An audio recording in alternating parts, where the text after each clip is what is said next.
Seguimos con el culebrón de Jumilla. La moción aprobada por el ayuntamiento de esta localidad, impulsada por el Partido Popular y Vox, para limitar el uso de instalaciones deportivas a actividades propias de esta actividad o municipales, ha tenido como consecuencia directa la imposibilidad de que la comunidad musulmana local, compuesta por alrededor de 1.500 personas en un municipio de 27.000 habitantes, utilice estos espacios para celebrar el fin de Ramadán y la fiesta del Cordero, que ya sabemos la crueldad de la que se reviste. Lo que en otros tiempos habría sido un asunto puramente municipal de gestión de esos espacios, pues ha adquirido relevancia nacional al convertirse en un nuevo episodio del enfrentamiento entre la Conferencia Episcopal Española y una parte de la sociedad que ve en la propia Iglesia y en su colaboración con la inmigración masiva un factor de transformación acelerada del país. La Conferencia Episcopal Española reaccionó con rapidez emitiendo un comunicado en el que defendía la libertad de culto amenazada por esta disposición como un derecho fundamental protegido por la Constitución, recordando que la libertad religiosa incluye la manifestación pública de las creencias. Con ello, la jerarquía eclesiástica se alineó de manera explícita y clarísima con la comunidad islámica de España y contra la decisión del consistorio. Este alineamiento no es una casualidad, ni tampoco responde únicamente a una lectura doctrinal abstracta de los derechos inherentes a la condición de ser humano. Forma parte de una estrategia institucional que combina la proyección de una imagen universalista con la autoprotección frente a amenazas jurídicas, políticas y económicas que penden sobre la Iglesia de España, y además porque sabe que en la actualidad depende mucho más de los fieles que llegan de fuera que de los fieles que le quedan dentro. El primer elemento de esa estrategia es el miedo. ¿Y el miedo a qué? A las consecuencias patrimoniales de los casos de pederastia que como responsabilidad civil y en concepto de indemnizaciones tenga que pagar. La Iglesia se enfrenta a un escenario en el que la presión social y mediática, junto con posibles reformas legales, podrían abrir la puerta a indemnizaciones millonarias y a la pérdida de bienes. Eso sí que es preocupante para la Iglesia.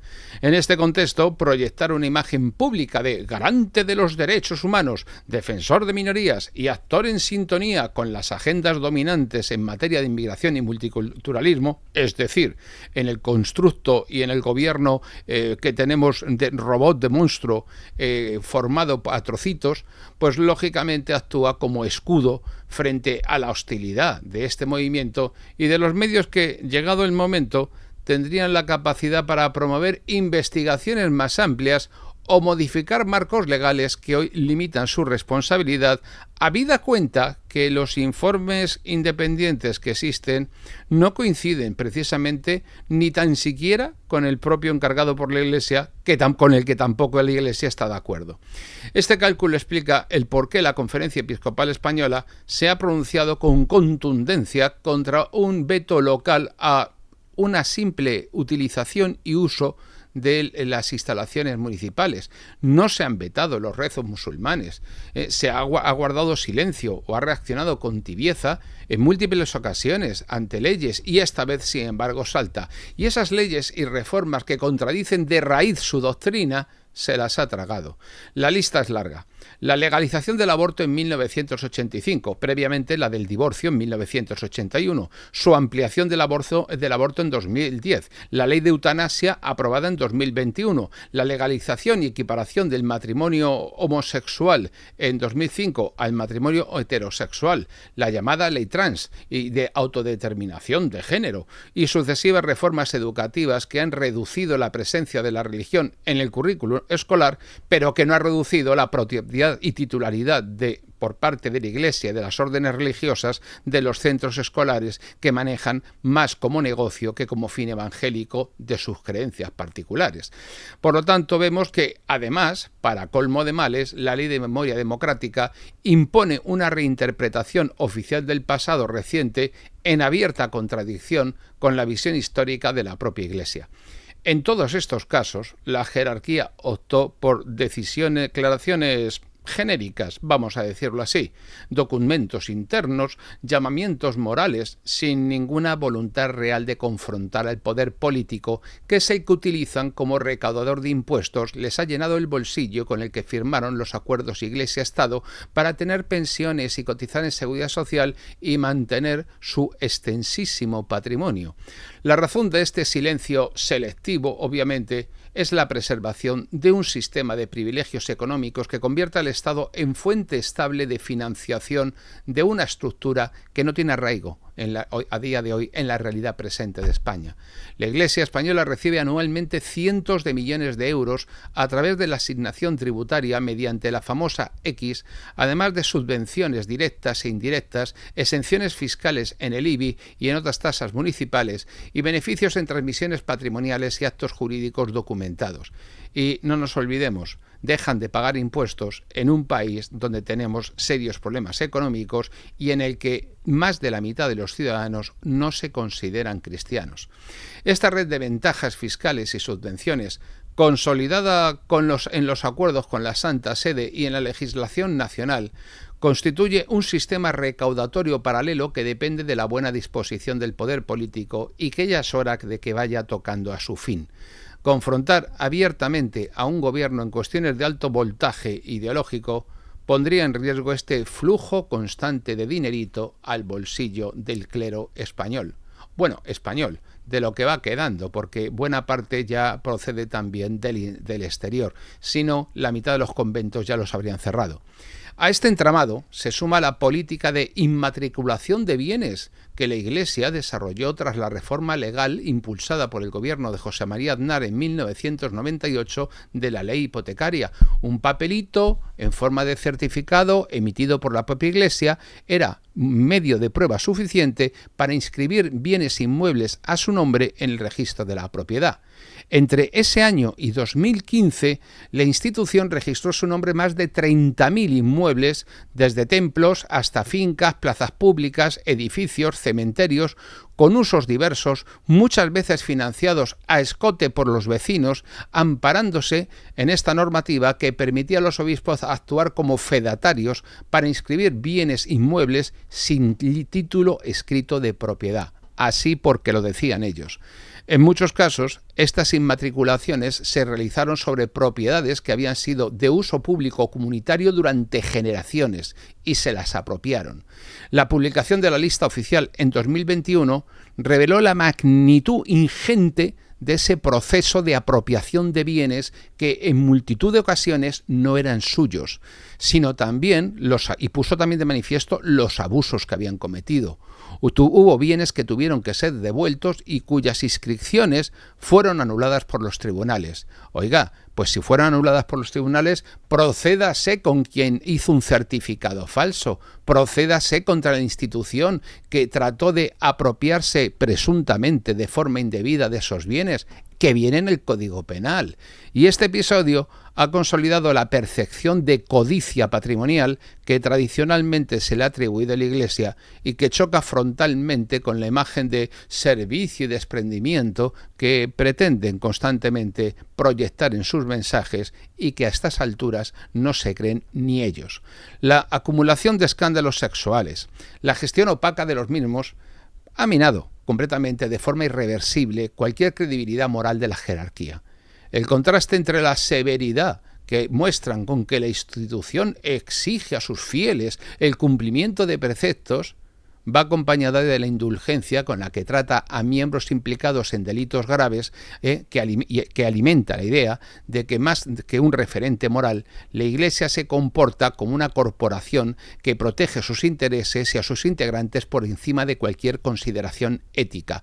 Sentimos muchos españoles mucha curiosidad por saber qué papel jugó la Iglesia vasca en el apoyo al terrorismo. Y también tenemos mucha curiosidad por saber qué papel ha jugado la Iglesia catalana en el apoyo al separatismo catalán.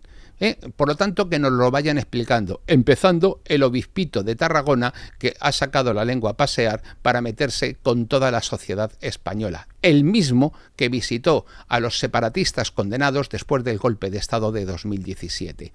En el caso Jumilla, la defensa pública de la libertad de culto para la comunidad musulmana se presenta oficialmente como coherente con la doctrina social de la Iglesia, pero en realidad actúa como una pieza más de un engranaje de autoprotección. Posicionarse junto a una minoría percibida, pues de alguna manera como vulnerable, y hacerlo, por supuesto, frente a una medida impulsada por formaciones identificadas y estigmatizadas con el discurso crítico hacia la inmigración, pues sitúa a la Conferencia Episcopal Española en el bando de los buenos, en el bando correcto, a ojos, por supuesto, de quienes controlan los resortes políticos, mediáticos y jurídicos que podrían afectar a sus intereses económicos y patrimoniales. Tenemos muchas ganas de ver cómo la Conferencia Episcopal Española traslada su sede al barrio del Raval de Barcelona, para que así estar con su pueblo, acompañándolos a estos señores que con tanto interés celebran estas fiestas. Esta táctica de la Iglesia combina codicia y miedo. Se sostiene además sobre un doble rasero evidente. La Iglesia se permite confrontar a partidos y gobiernos cuando la confrontación no amenaza sus privilegios. Por ejemplo, en cuestiones menores de política educativa local o en debates internos de comunidades autónomas, cositas de a poco para justificar lo que cobra, pero guarda silencio ante las reformas legales de alcance nacional que modifican de raíz el marco moral tradicional de la sociedad española, con independencia que fuéramos creyentes o no, que teóricamente dice defender. Esa misma jerarquía se calla ante la eutanasia, ante la ley trans, ante las reformas del aborto y alza la voz para proteger la visibilidad pública de confesiones ajenas en un municipio de Murcia. Eso sí, con el descaro que les es tradicional. Y el problema no es solamente la incoherencia, sino el impacto que esta estrategia tiene en la sociedad española. Una institución que, en teoría, al menos, debería contribuir a la cohesión y al fortalecimiento de la comunidad nacional, como hizo a lo largo de toda la Edad Media, actúa, de hecho, a día de hoy, como un factor de disolución cultural de esa propia comunidad nacional, y se alinea con agendas que aceleran la fragmentación identitaria y demográfica del país.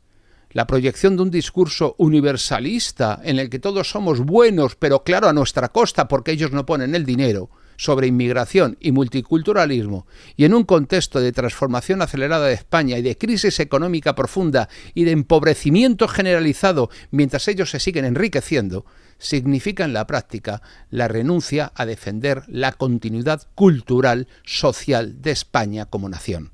Son, por lo tanto, enemigos declarados y jurados de España a cambio de lo que perciben y se benefician. Y a ello se suma la utilización de su influencia para mantener y ampliar sus privilegios. La Iglesia no solo se financia con recursos públicos, también ha convertido su posición en una plataforma para acumular patrimonio, asegurándose exenciones fiscales y la obtención de un trato preferente en los procedimientos administrativos. Y todo eso mientras mantiene medios de comunicación de su propiedad que se cuidan mucho de criticar todo lo que ocurre y al poder constituido. Más que una organización religiosa, es una red de intereses la que vincula de forma estructural a esta organización con el poder político y condicionando su discurso y sus prioridades. Y en este contexto, la polémica de Jumilla es reveladora. No estamos ante un gesto aislado de defensa de un principio. Estamos ante la aplicación coherente de una estrategia que prioriza la preservación del estatus institucional sobre cualquier otra consideración. Codicia, lujuria de poder y miedo a perder privilegios se combinan para producir una Iglesia que, lejos de estar al servicio de los pobres y de la sociedad española, actúa de espaldas a ella y, en muchos casos, en contra de sus intereses. Vayan ustedes a la cola de Cáritas y ya verán a quiénes ayudan y con el dinero de quién. El resultado es una institución que, mientras reclama autoridad moral, evita asumir los costes de defender de forma coherente sus propios principios que ha abandonado radicalmente. Utiliza el poder público como palanca recaudatoria, mantiene una política patrimonial agresiva que ha generado tensiones con comunidades locales y ha acabado en devoluciones forzadas por los juzgados. Y en su discurso se presenta como defensora de la dignidad humana, ¿De cuál? ¿De los niños que se han abortado en las dos reformas? ¿De cuál? ¿De las del matrimonio homosexual, que contradice de forma directa su doctrina? ¿O lo de la ley trans, que también entra en conflicto con su propia doctrina?